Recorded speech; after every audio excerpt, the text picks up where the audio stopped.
تو اسی طریقے سے یہ سورہ کہف جو ہے گویا کہ سورہ بنی اسرائیل کی ایڑیاں پکڑے ہوئے قرآن مجید میں وارد ہو رہی ہے۔ اس میں آپ دیکھیے الحمدللہ الذی انزل علی عبدہ، وہی اللہ تعالیٰ نے اللہ کے اپنے رسول کی جو نسبت ہے اس کو عبد کے نمایاں کیا ہے، کتاب نازل کی ولم یجعل لہ عوجا،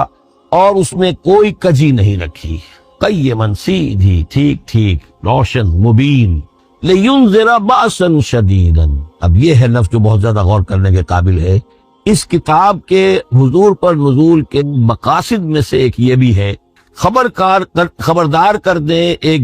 بڑی آفت سے۔ ویسے باسن جب واحد آتا ہے تو عام طور پر اس کے معنی جنگ ہوتے ہیں، جب جمع میں آتا ہے تو سختی، مصیبت، بھوک، فاقہ، یہ سارے باسا۔ آیت البر میں بھی ہم نے پڑھا والصابرین فی البأساء والضراء وحین الباس۔ باسا جب جمع میں آیا ہے تو فقر و فاقہ، تکلیف، مصیبت، اور حین الباس جنگ کے وقت۔ تو ان دونوں کو ذہن میں رکھیے، بہت بڑی آفت، بہت بڑی آفت، بہت بڑی آفت ایک تو ہے دجالی فتنے کی، دجال المسیح الدجال جو آنے والا ہے، جس کے بارے میں حدیث میں آتا ہے کہ کوئی نبی اور رسول ایسا نہیں گزرا جس نے اپنی قوم کو دجال کے فتنے سے آگاہ نہ کیا، اور پوری انسانی تاریخ میں دجال کے فتنے سے بڑا کوئی فتنہ نہیں، اور وہ ہر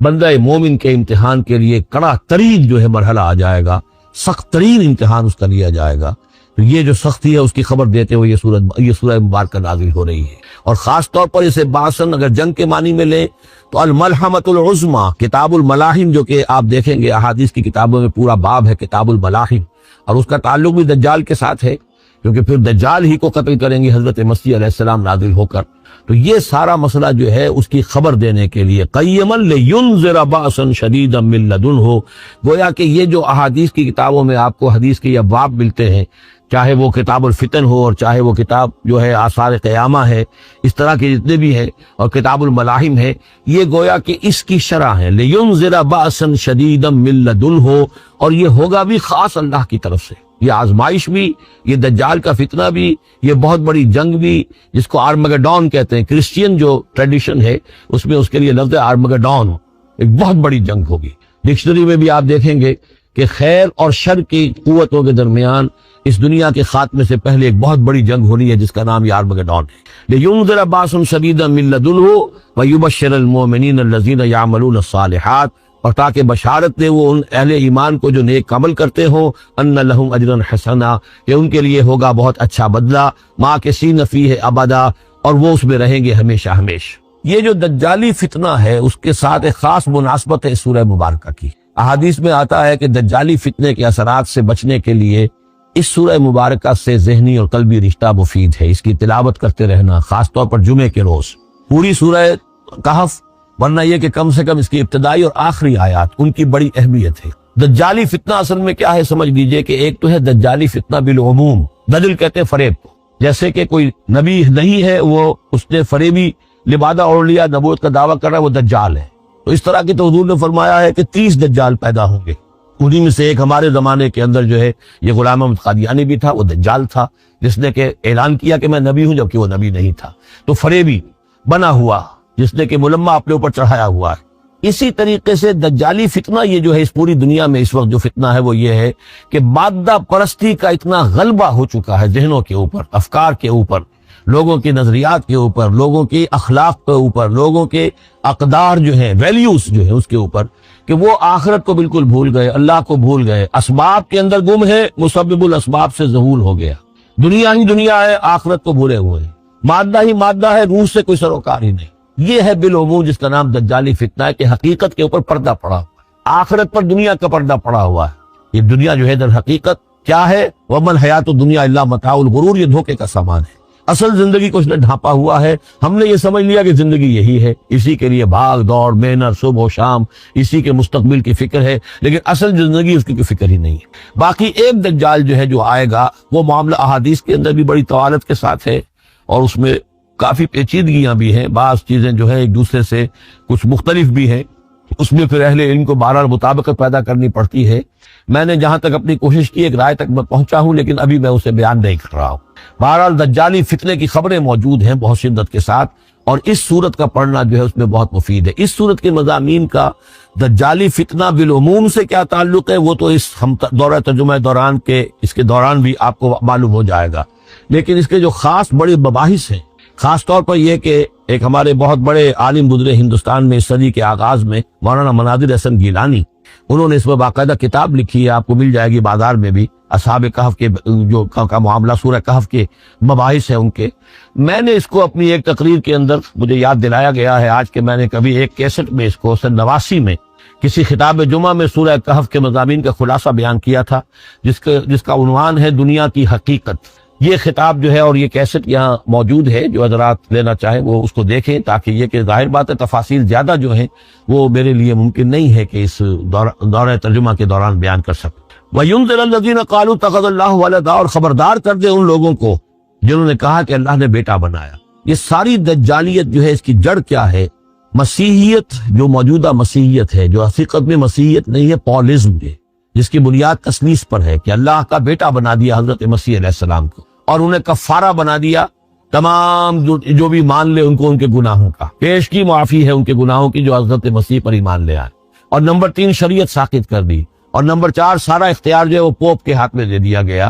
کہ تم جو چاہو جس چیز کو چاہو حلال کرو، جس چیز کو چاہو حرام کر دو۔ ان چیزوں نے مل کر نفس مذہب کو اس قدر قابل نفرت سے بنا دیا کہ یورپ کے عوام کے اندر مذہب کے خلاف شدید نفرت پیدا ہو۔ چنانچہ اس کے بعد جب مسلمانوں کے زیر اثر وہاں پر علم پھیلا ہے، ہسپانیہ کی یونیورسٹیوں سے علوم اور فنون جو ہیں یہ فرانس اور اٹلی اور جرمنی کے نوجوان آتے تھے، اور وہاں آ کر وہ قرطبہ اور غرناطہ اور طلیقلہ کی یونیورسٹیوں سے پڑھ کر جاتے تھے، تو ان کے زیر اثر جو ایک ریفرمیشن شروع ہوئی، اصلاح مذہب، اور ایک رینائسنس تحریک احیاء العلوم، وہ جو اصل تو تحریک تھی اس بات کی کہ انسان علم کی طرف دوبارہ رجوع کرے، لیکن یہ کہ وہ علم جب آگے بڑھا ہے تو وہاں پہ عیسائیت کے خلاف جو رد عمل تھا اس کی وجہ سے اس میں مذہب کی دشمنی جو ہے اس تحریک کے اندر خود بخود شامل ہو گئی۔ تو مذہب سے بیزاری، روحانیت کا انکار، آخرت سے بالکل بے پرواہی اور اس کا بھی انکار، اور خدا ہے یا نہیں ہے اس سے کوئی سروکار نہیں، یہ جو اس تہذیب کے اصل میں اثرات بنے ہیں سارے، یہ اسی غلطیوں کا یہ اثرات ہیں، نتائج ہیں کہ جو عیسائی مذہب کے اندر جو یہ تحریفات کر کے جو غلطیاں کی گئی ہیں، اس کو یہاں کہا گیا ہے کہ ان لوگوں نے کہ جنہوں نے یہ عقیدہ ایجاد کیا، ما لہم بہ من علم، ان کے پاس اس کے لیے کوئی علمی سند نہیں ہے، ولا لآبائہم، نہ ان کے آباء و اجداد کے پاس کوئی سند تھی، کبرت کلمۃ تخرج من افواہہم، بہت بڑی بات ہے جو ان کے منہ سے نکل رہی ہے، بہت بڑی گستاخی ہے جو یہ اللہ تعالیٰ کی شان میں کر رہے ہیں، ان یقولون الا کذبا، یہ نہیں کہہ رہے مگر جھوٹ، سراسر سیدھا سفید جھوٹ بول رہے ہیں، فلعلک باخع نفسک علی آثارہم، تو اے نبی شاید کہ آپ اپنے آپ کو ہلاک کر لیں گے ان کے جو اثرات پڑنے والے ہیں، عیسائیت کے اس غلط عقیدے کے جو نتائج برآمد ہوئے ہیں، جب یہ نتائج ظاہر ہوں گے تو اتنے سنگین ہوں گے، فلعلک باخع نفسک، کہ ان کے احساس سے اور ان کے ادراک سے شاید کہ آپ اپنے صدمے سے اپنے آپ کو ہلاک کر لیں، ان لم یؤمنوا بہذا الحدیث اسفا، اگر یہ لوگ اس حدیث پر، اس قرآن پر، یہ بات جو بتائی جا رہی ہے اس پر ایمان نہ لائے، اس پر ایمان نہ لائے، اپنے اس غلط عقیدے پر قائم رہے، اس غلط مذہب کو انہوں نے برقرار رکھا، تو اس کا جو رد عمل ہوگا نوع انسانی پر، اور اس سے تاریخ انسانی اور انسانی ثقافت جس غلط رخ پر پڑے گی، جو دجالیت کا فتنہ اسے جنم لے گا، ان تمام چیزوں کے اثرات سے شاید آپ کو اتنا صدمہ ہو کہ فلعلک باخع نفسک علی آثارہم ان لم یؤمنوا بہذا الحدیث اسفا انا جعلنا ما علی الارض زینۃ لہا، ہم نے زمین کے اوپر جو کچھ ہے اسے اس کا گہنا بنا دیا ہے، بناؤ سنگھار بنا دیا ہے، زینت بنا دیا ہے۔ یہ آپ نوٹ کر لیجئے، لفظ زینت اور زمین میں اس کی زیبائش اور آرائش، یہ اس سورہ مبارکہ کا عمود ہے،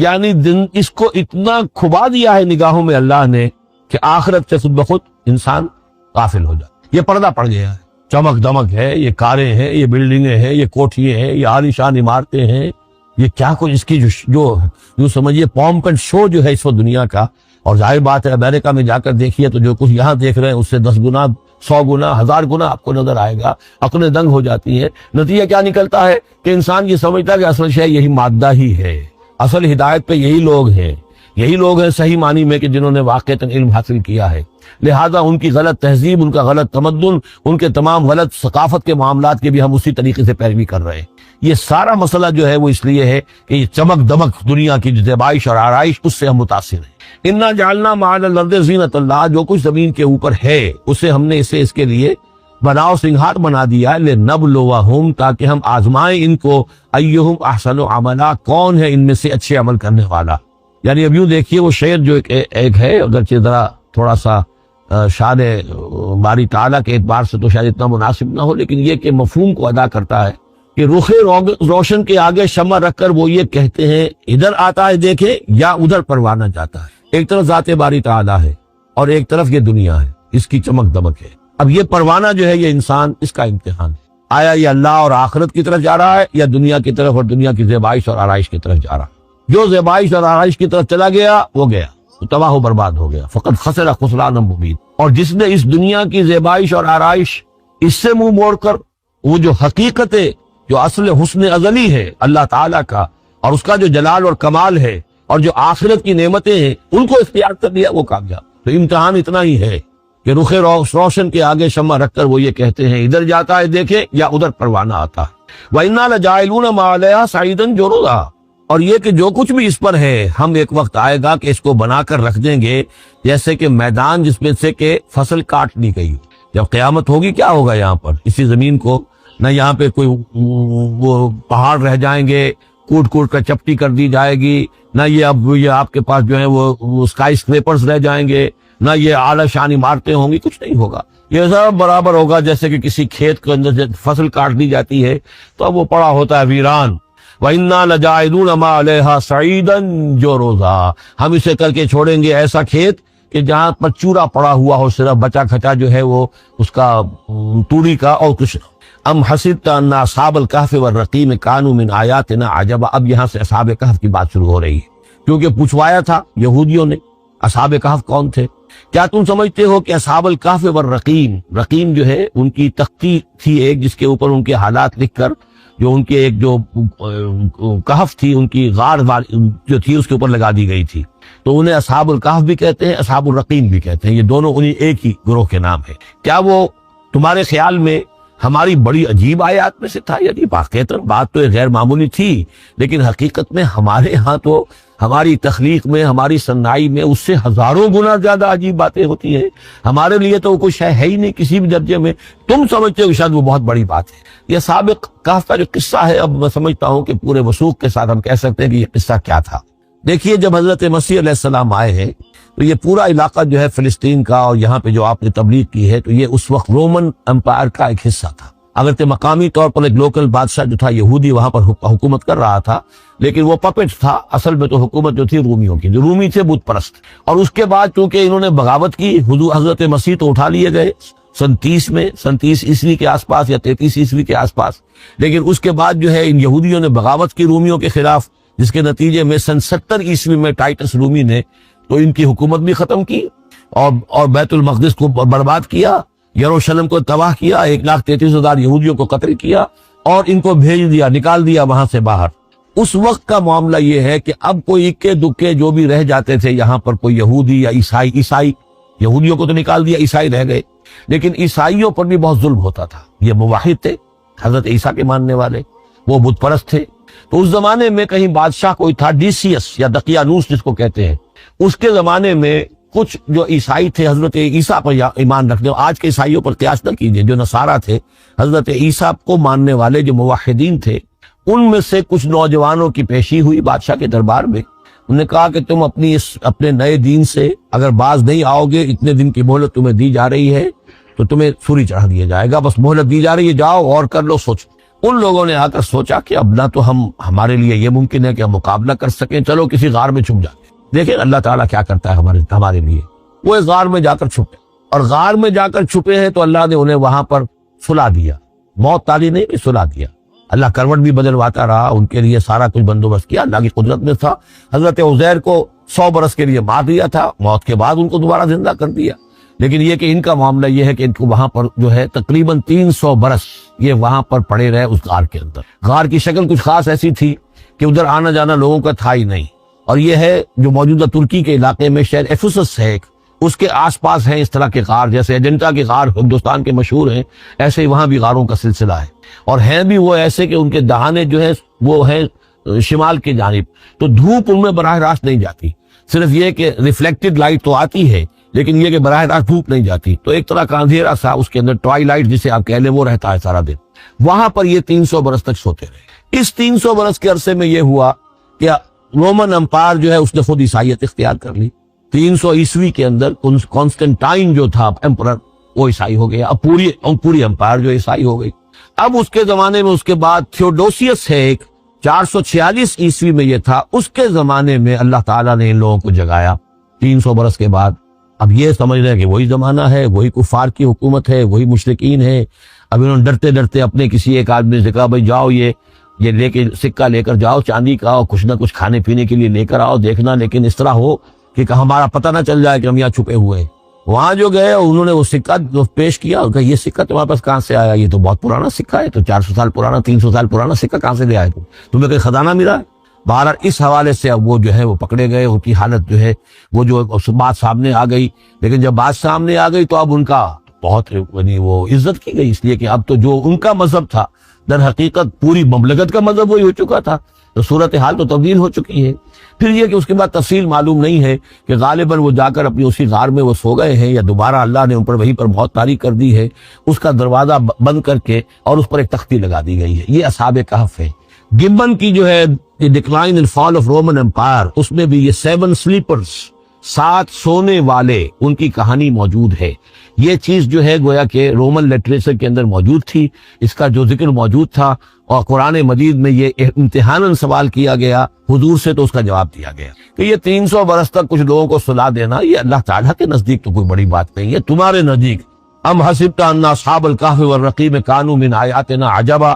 اذ ابى الفتية الى الكهف، جبکہ وہ نوجوان آئے اپنے اس غار میں، فقالوا، اور انہوں نے کہا ربنا آتنا من لدنک رحمتا، پروردگار اب خاص اپنے خزانہ فضل سے ہمارے لیے رحمت کا بندوبست فرما، وہیئ لنا من امرنا رشدا، اور ہمارے لیے ہمارے معاملے کے اندر جو ہے وہ کوئی عافیت کا بندوبست فرما۔ فضربنا علی آذانہم، تو ہم نے تھپکی دے دی ان کے کانوں پر، فی الکہف سنین عددا، اسی وہ غار کے اندر جو ہے وہ سوتے رہے کئی سال۔ ابھی یہاں اس بات کو نہیں چھیڑا کتنے سال، سنین عددا، متعدد سال وہ سوتے رہے۔ ثم بعثناہم، پھر ہم نے انہیں اٹھایا، لنعلم ای الحزبین احصی لما لبثوا امدا، تاکہ ہم دیکھیں کہ 2 گروہوں میں سے کس کو صحیح معلوم ہے کہ کتنے عرصے وہ وہاں رہے تھے۔ اس کا ذکر آگے آ جائے گا 2 گروہوں سے مراد کیا ہے۔ نحن نقص علیک نبأهم بالحق، اے نبی ہم آپ کو ان کا یہ قصہ سنا رہے ہیں، بیان کر رہے ہیں ان کے حالات حق کے ساتھ، صحیح بلا کم و کاشت۔ انہم فتیۃ آمنوا بربہم، وہ چند نوجوان تھے جو ایمان لائے اپنے رب پر، توحید کے ساتھ ایمان لانے والے، وزدناہم ہدی،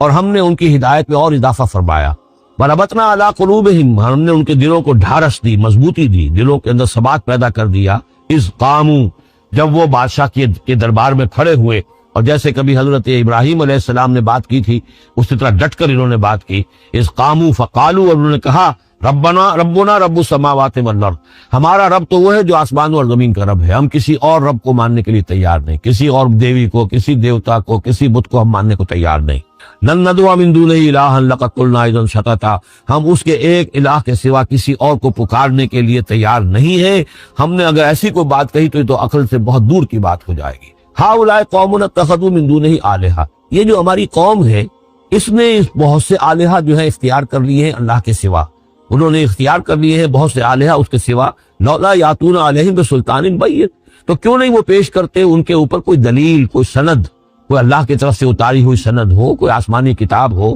فمن ازلم ممن افترى علی اللہ کذبا، تو کون ظالم ہوگا اس شخص سے بڑھ کر کہ جس نے اللہ تعالیٰ کی طرف جھوٹ گھڑ کر منسوب کر دیا۔ اور اب اس کے بعد جب ان سے کہہ دیا گیا کہ ٹھیک ہے تمہارے لیے مہلت ہے، اس کے اندر جو ہے تمہارے لیے اب مہلت صرف چند دن کی ہے، اس میں تم فیصلہ کر لو، اگر تم اپنے دین سے واپس نہیں پھرو گے اور ہمارے دین میں واپس نہیں آؤ گے، اپنے دین کو چھوڑ کر نئے دین کو، تو تمہیں ہم ہلاک کر دیں گے۔ اب یہ وہاں سے جا کر مشورہ کر رہے ہیں، وَإِذْ اعْتَزَلْتُمُوهُمْ، اور دیکھو جب تم نے اب ان سے اپنے آپ کو علیحدہ کر لیا ہے، وَمَا يَعْبُدُونَ إِلَّا اللَّهَ، اور ان ہستیوں کو بھی تم نے چھوڑ دیا جن کی وہ پرستش کرتے ہیں اللہ کے سوا، فَآوُوا إِلَى الْكَهْفِ، تو اب آؤ کسی کھو میں، کسی غار میں پناہ لے لیں، يَنشُرْ لَكُمْ رَبُّكُم مِّن رَحْمَتِهِ، تمہارا رب تمہارے لیے وہاں کوئی رحمت کا سامان کر دے گا، وَيُهَيِّئْ لَكُم مِّنْ أَمْرِكُم مِّرْفَقًا، اور تمہارے معاملے کے اندر اللہ تعالیٰ خاص اپنی طرف سے کوئی نرمی اور کوئی آسائش کا سامان پیدا فرما دے گا۔ وَتَرَى الشَّمْسَ إِذَا طَلَعَتْ تَزَاوَرُ عَنْ كَهْفِهِمْ ذَاتَ الْيَمِينِ، اور تم دیکھو کہ سورج جب طلوع ہوتا تھا تو وہ ان کی اس غار سے کنی کتراتا ہوا داہنی طرف نکل جاتا تھا، یعنی براہ راست دھوپ جو ہے اس میں نہیں آتی تھی۔ وَإِذَا غَرَبَتْ جب ڈوبتا تھا تَقْرِضُهُمْ ذَاتَ الشِّمَالِ تو بھی وہ کنی کترا جاتا تھا بائیں طرف۔ تو گویا کہ سورج جو ہے یوں جا رہا ہے اور اس غار کا جو منہ ہے وہ شمال کی طرف ہے، لہذا براہ راست جو ہے داہنی طرف سے ہو کر بائیں طرف سے ہو کر سورج نکل گیا، دھوپ جو ہے براہ راست اس پر نہیں آ رہی۔ اسی اصول پر آج کل جو بڑی بڑی بلڈنگز بنتی ہیں جو کارخانوں کی اور ملز کی، اس میں یہ نارتھ لائٹ شیلز بنائے جاتے ہیں، ایسے شیل روف کی ہوتے ہیں کہ جس میں پھر جو روشنی جو ہے وہ نارتھ کی طرف سے لیتے ہیں، کیونکہ ہمارے ہاں جو سورج ہے وہ کبھی بھی نارتھ میں نہیں جاتا، لہذا جو ہے سورج براہ راست کبھی نہیں آئے گا بلکہ انڈائریکٹ لائٹ آئے گی۔ وَهُمْ فِي فَجْوَةٍ مِّنْهُ اور وہ جو اس غار تھی اندر سے کھلی تھی، اس کھلی غار کے اندر جا کر وہ لیٹ گئے، سو گئے۔ ذَلِكَ مِنْ آیَاتِ اللَّهِ یہ اللہ کی نشانیوں میں سے ہے۔ مَن يَهْدِ اللَّهُ فَهُوَ الْمُهْتَدِ جو جس کو اللہ ہدایت دیتا ہے وہی ہے کہ جو ہدایت یافتہ ہوتے ہیں۔ وَمَن يُضْلِلْ فَلَن تَجِدَ لَهُ وَلِيًّا مُرْشِدًا اور جس کو اللہ تعالیٰ گمراہ کر دے، جس کی گمراہی کا فیصلہ فرما دے، پھر اس کے لیے تم نہیں پاؤ گے کوئی بھی جو حمایتی ہو، مددگار ہو، اس کو راہ پر لانے والا۔ وَتَحْسَبُهُمْ أَيْقَاظًا صورتحال ایسی تھی کہ تم اگر اس کو دیکھتے تو یہ سمجھتے کہ وہ جاگ رہے ہیں، وَهُمْ رُقُودٌ حالانکہ وہ سو رہے ہیں۔ وَنُقَلِّبُهُمْ ذَاتَ الْيَمِينِ وَذَاتَ الشِّمَالِ ہم ان کو کروٹیں بھی دلواتے رہے، داہنی طرف بھی بائیں طرف بھی، تاکہ یہ کہ وہ بیڈ سورز نہ ہو جائیں، ہم جدید اصطلاح میں اگر استعمال کریں تو کروٹ بھی دلوا رہا ہے اللہ تعالیٰ کو ہر قدرت حاصل ہے، اس کے فرشتے معمور ہیں جو کر رہے ہیں، نرسنگ بھی ہو رہی ہے۔ ذات الشمال وکلبہم باسط ذراعیہ بالوسید ان کا ایک کتا بھی تھا جو اپنے دونوں ہاتھ پھیلا کر، دونوں اگلے جو ہیں پاؤں جو ہاتھ اس کو سمجھیے وہ اس کے کوئی بہت ہی خوخار قسم کا کتا تھا جو اس غار کے منہ پر اپنے دونوں ہاتھ پنجے آگے پھیلا کر بیٹھا ہوا زور سے۔ اس کا نتیجہ کیا نکلتا تھا؟ لو اطلعت علیہم اگر اچانک تمہارا کہیں وہاں گزر ہو جائے، لولیت منہم فرارا ولبلیت منہم رعبا تو وہاں سے تمہارے اوپر غروب طاری ہو جائے، خوف طاری ہو جائے اور وہاں سے تم بھاگو۔ یہ بڑا بھیانک منظر ہے، ایک کہف ہے، اندر اندھیرا ہے اور آگے جو ہے بڑا کوئی ٹیریئر بل قسم کا کتا جو ہے وہ بیٹھا ہوا ہے، خوفناک قسم کا، اس نے اپنے پنجے بھی آگے کیے ہوئے ہیں۔ وَلَبُلِعْتَ مِنْهُمْ رُعْبًا وَكَذَلِكَ بَعَثْنَاهُمْ اسی طرح پھر ہم نے انہیں ایک وقت میں اٹھایا، لِيَتَسَاءَلُوا بَيْنَهُمْ تاکہ وہ آپس میں ایک دوسرے سے سوال کریں۔ قَالَ قَائِلٌ مِّنْهُمْ كَمْ لَبِثْتُمْ ان میں سے ایک نے کہا کتنے عرصے یہاں ہم رہے ہوں گے، کیا خیال ہے آپ کا؟ قَالُوا لَبِثْنَا يَوْمًا أَوْ بَعْضَ يَوْمٍ انہوں نے کہا کہ ہم رہے ہوں گے ایک دن یا دن کا کچھ حصہ، تھوڑی سی نیند ہم نے لی ہے، استراحت کی ہے اور کیا کیا۔ قَالُوا رَبُّكُمْ أَعْلَمُ بِمَا لَبِثْتُمْ کچھ اور تھے انہوں نے کہا چھوڑو اس بات کو، اللہ تمہارا جانتا ہے کتنی دیر رہے، 2 گھنٹے رہے، 2 دن رہے، کیا پتا، ہمیں کیا معلوم۔ فَبْعَثُوا أَحَدَكُمْ بِوَرِقِكُمْ هَٰذِهِ تو لو یہ چاندی کا سکہ، ورق جو ہے چاندی کو کہتے ہیں، تو اس کو دے کر ایک آدمی کو بھیجو إِلَى الْمَدِينَةِ شہر کی طرف، فَلْيَنظُرْ وہ دیکھے أَيُّهَا أَزْكَىٰ طَعَامًا کہاں سے کوئی پاکیزہ خوراک مل سکے۔ ظاہر بات ہے کہ وہ ان کا جو تصورات تھے، موحد بھی تھے تو پاکیزہ کھانا بھی چاہتے تھے۔ ایھا اسکا طعام فلیاتکم برزق منہ تو اس میں سے کچھ ہمارے لیے راشن لے آئے، ولیتلطف اور دیکھے کہ وہ نرمی کرے، کسی سے جھگڑ نہ پڑے، کہیں کسی سے جھگڑ پڑا اور جھگڑنے کی وجہ سے پھر کوئی شکل ہو جائے تو ہم تک لوگ پہنچ جائیں، تو بڑی نرمی کے ساتھ وہ معاملہ کرے۔ یہ ولیتلطف نوٹ کر لیجئے، یہ تعداد حروف کے اعتبار سے قرآن مجید کا نصف ہے۔ ولیتلطف کا تے نصف اول میں ہے، لام یہ نصف ثانی میں ہے، یہ نصف ہے تعداد حروف، الفاظ نہیں حروف، الفابیٹس جو ہیں، جو حروف کی گنتی کی گئی ہے اس کے اعتبار سے یہ ٹھیک نصف ہو گیا، آدھے حروف اس کے تا پر پورے ہو گئے اور بقیہ آدھے جو ہیں شروع ہو رہے ہیں لام سے۔ ولیتلطف اور نرمی کا معاملہ رکھے، ولا یشعرن بکم احدا اور ایسا نہ ہو کہ وہ ہمارے اوپر متنبع کر دے، لوگوں کو مطلع کر دے، اس کا ذریعہ بن جائے۔ ان یظہروا علیکم اگر وہ تمہارے اوپر غالب آ گئے اور قابو پا لیا انہوں نے تم پر، یرجموکم یا تو تمہیں رجم کر دیں گے، اب سنسار کر دیں گے، او یعیدوکم فی ملتہم یا تمہیں مجبور کریں گے اور اپنی ملت میں، اپنے دین میں وہ واپس لے جائیں گے۔ ولن تفلحوا اذا ابدا اور اگر ایسا ہو گیا تو پھر ہمیشہ کہ تم فلاح سے دور ہو جاؤ گے، پھر نہیں پا سکو گے فلاح کبھی بھی۔ وکذالک اثرنا علیہم اس طرح ہم نے مطلع کر دیا ان لوگوں پر، یعنی اب وہاں کے لوگوں نے، شہر کے لوگوں کو مطلع ہو گئے کہ یہ لوگ، ظاہر بات ہے کہ بڑا چرچا ہو گیا ہوگا یہ کون ہے۔ اب اس نے بات بتائی، پھر وہ آئے تو معلوم ہوا کہ ہاں واقعتاً کہ ان کے حالات، کوئی 7 آدمی ہوتے تھے ایک زمانے میں اور وہ کہیں روپوش ہو گئے تھے، گم ہو گئے تھے، کہیں نہیں ملے تھے، پوری مملکت میں تلاش کیا گیا تھا، پھر ان کے حالات ایک تختی کے اوپر لکھ کر جو ہے وہ خزانے میں رکھ دیے گئے تھے، وہ تختی کہیں نکلوائی گئی، 300 برس سے زائد پرانی بات تھی، اس کے اوپر وہ قصہ پورا کا پورا لکھا ہوا مل گیا، تو وہ ساری چیز جو ہے وہ بات کھل گئی۔ وَكَذَلِكَ عَثَرْنَا عَلَيْهِمْ، اور اس طرح ہم نے یہ بات ظاہر کر دی ان پر، لِيَعْلَمُوا، اب اس سے کیا کیا چیزیں واضح ہوئی، ان وعد اللہ حق وان الساعۃ لا ریب فیہا، اللہ کا وعدہ سچا ہے اور یہ کہ قیامت کے بارے میں کوئی شک نہیں ہوتا، آتیۃ لا ریب فیہا، وہ آ کر رہے، اس لیے کہ جب 300 برس تک ایک آدمی سویا رہ سکتا ہے اور پھر وہ اٹھ گیا تو کیا مشکل ہے اللہ کے لیے کہ وہ جو مر چکے ہوں ان کو دوبارہ زندہ کر دے۔ اذ یتنازعون بینہم امرہم، اب وہ ان کے بارے میں آپس میں جھگڑنے لگے کہ کیا کرنا چاہیے ان کا معاملہ، وہ تو جا کر اپنی غار کے اندر دوبارہ سو گئے اور اب اللہ نے ان کے اوپر موت جو ہے حقیقی موت وارد کر دی، اب کیا کرنا چاہیے، اذ یتنازعون بینہم امرہم، تو انہوں جب کہ وہ آپس میں جھگڑ رہے تھے، فقالوا ابنوا علیہم بنیانا، کچھ لوگوں نے کہا کہ یہاں پہ ایک یادگار تعمیر کر دی جائے، ایک عمارت تعمیر کی جائے، معلوم ہو کہ یہاں اتنا بڑا واقعہ ہوا ہے تو اس کے پاس ایک یادگار تعمیر ہو۔ ربہم اعلم بہم، ان کا رب ان سے اب بہتر واقف ہے۔ قال الذین غلبوا علی امرہم، تو جن لوگوں کی بات مانی گئی، جو غالب آئے اپنی رائے کے اعتبار سے، انہوں نے یہ کہا لنتخذن علیہم مسجدا، کہ اب ہم یہاں پر ایک مسجد تعمیر کریں گے ان کی یاد میں۔ اب یہاں تک کا واقعہ بیان کر کے فرمایا سیقولون ثلاثۃ رابعہم کلبہم، یہ لوگ کہیں گے کہ وہ 3 تھے اصحاب کہف اور چوتھا تھا ان کا کتا، وَيَقُولُونَ خَمْسَةٌ سَادِسُهُمْ كَلْبُهُمْ، اور کچھ یہ کہیں گے کہ نہیں وہ 5 تھے اور چھٹا تھا ان کا کتا، رجمم بالغیب، یہ ساری باتیں جو یہ کہہ رہے ہیں یہ اندھیرے کے اندر ٹامکٹوئیاں ہیں، یہ تیر تکے چلا رہے ہیں اندھیرے کے اندر۔ وَيَقُولُونَ سَبْعَةٌ وَثَامِنُهُمْ كَلْبُهُمْ، اور ان میں سے کچھ وہ بھی ہیں جو کہتے ہیں کہ وہ 7 تھے اور 8واں ان کا کتا تھا۔ قل ربی عالم بعدتہم، کہہ دیجئے کہ میرا رب زیادہ بہتر جانتا ہے کہ ان کی تعداد کتنی تھی، ما یعلمہم الا قلیل، نہیں جانتے اس چیز کو مگر بہت کم لوگ۔ یہاں قرآن مجید نے صراحت تو نہیں کی، لیکن مفسرین کا کہنا یہ ہے کہ بٹوین دی لائن بتا دیا کہ یہی رائے صحیح ہے، اس لیے کہ ثلاثۃ رابعہم کلبہم، خمسۃ سادسہم کلبہم، درمیان میں واو نہیں ہے، لیکن سبعۃ وثامنہم کلبہم اس کے اندر جو ہے زور ہے۔ دوسرے یہ کہ جب وہ جاگے تھے تو ایک نے سوال کیا تھا کتنے دن ہم رہے ہوں گے، پھر جواب میں 3 نے کہا تھا 1 دن یا اس کا کچھ حصہ، اس لیے کہ 3 سے کم پر جمع کا اطلاق نہیں ہو سکتا۔ قالو جو ہے صیغہ جمع کا ہے، 3 سے کم پر نہیں، 2 ہوتے تو قالا ہوتا۔ اسی طریقے سے پھر جنہوں نے یہ کہا کہ چھوڑو اس مسئلے کو اور کسی کو بھیجو کھانا لانے کی، وہ بھی کم سے کم 3 تھے، اس لیے کہ وہ بھی قالو کے لفظ کے ساتھ ہے، تو 3 جمع 3 اور ایک پوچھنے والا، وہ 7 بن گئے۔ ویسے یہ کہ گبن کی کتاب میں میں نے آپ کو بتایا 7 سلیپرز، یہ گویا کہ ان کی ہاں بھی جو ٹریڈیشنز ہیں ان کی روایات جو تاریخی چلی آ رہی ہیں ان میں یہ کہانی کے طور پر یہ چیز موجود ہے ان کے لٹریچر کے اندر، تو گویا کہ اللہ نے تائید اسی کی ہے، لیکن یہ کہ اس میں جھگڑنے کی ضرورت کیا ہے، فلا تمہارے فیہم الا مران ظاہرا، تو اس معاملے کے اندر اے نبی آپ ان سے کچھ زیادہ جھگڑیے مت، ولا تستفت فیہم منہم احدا، اور نہ ہی ان چیزوں کے بارے میں ان میں سے کسی سے پوچھیے، اس لیے کہ یہ چیزیں ایسی نہیں ہیں، اسی میں ہمارے لیے ہدایت ہے۔ جو چیز دینی اعتبار سے اہم نہ ہو اور جو خاص طور پر جو ہمارے لیے جو اصل مسئلہ اس وقت ہے اقامت دین کی جد و جہد، اصل مسئلہ، اس کے اعتبار سے جس کی اہمیت نہ ہو، اس کے بارے میں زیادہ چھان بین کرنا، زیادہ بحث و نظام میں پڑھنا جو ہے وقت ضائع کرنا ہے، بلکہ وہ اپنی اس جد و جہد کو نقصان پہنچانے والی بات ہے۔ فلا تمہارے فیہم الا مران ظاہرا ولا تستفت فیہم منہم احدا ولا تقولن لشیء،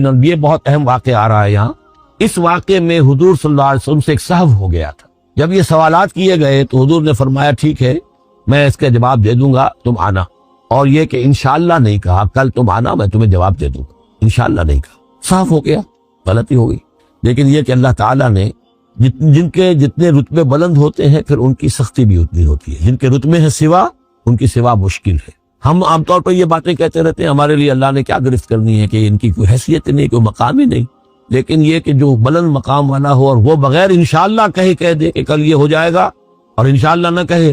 تو اس پر پھر گرفت ہو گئی۔ تو حضور کی کئی دن گزر گئے کہ جبرائیل نہیں آئے اور آپ کے لیے پھر ایک مشکل پیدا ہو گئی، گویا کہ مخالفین نے تالیاں پیٹ لی ہوگی، چلو بس فیل ہو گئے، ناکام ہو گئے اس امتحان کے اندر جو ہے وہ تو اب یہ کامیاب نہیں ہو پائے۔ اس کے بعد جبرائیل آئے، یہ واقعات بھی لے آئے، ساتھ ہی یہ ہدایت بھی لائے۔ وَلَا تَقُولَنَّ لِشَيْءٍ إِنِّي فَاعِلٌ ذَلِكَ غَدًا، دیکھیے کبھی نہ یہ کہیے گا کہ یہ کام میں کل ضرور کر دوں گا، اللہ نوٹ کر لیجئے عالم اگر عرب اس جا استثناء چکا۔ کے ساتھ اگر انڈانے کوئی دن کی یہ بات ہماری ہے، تہذیب میں کے سنسنی ابھی پیدا سمجھیے نہیں کہ کرنا کچھ چاہتا، کلمات ہیں لیکن سماجی حالات ہمارے اور ثقافت واقعات سے کے، نگاہیں ان بند کے کرنا اندر بھی جو کوئی ہے دانشمندی توحید کی کی بات روح نہیں جو ہے۔ ہے وہ کوٹ کوٹ یہ کے بھری ایودھیا ہوئی کی ہے۔ مسجد کوئی اچھا شہید کی منظر گئی۔ دیکھا سبحان اللہ، ابھی یعنی یہ یہ ایک اس بہت منظر میں بڑا کچھ نہیں ہے، اصل میں مزار حسن جو ہے اللہ شہید کا کیا پھول گیا، اس دیکھا کے ساتھ سبحان کئی اللہ، مسجدیں پھول کی شہید تعریف کی نہیں کر رہے ہیں، یہ اب سب بنانے کیا والے کی تعریف ہے جس نے اتنا عمدہ یہ پھول بنایا۔ مسلمانوں کی نفرت کوئی کی آپ جا کو رہی کوئی ہے۔ تکلیف رفع ہوئی، کوئی کوئی ضرورت پوری ہوئی، غیرت اور حمیت الحمدللہ، نام بھوک کی لگی کوئی ہوئی، شے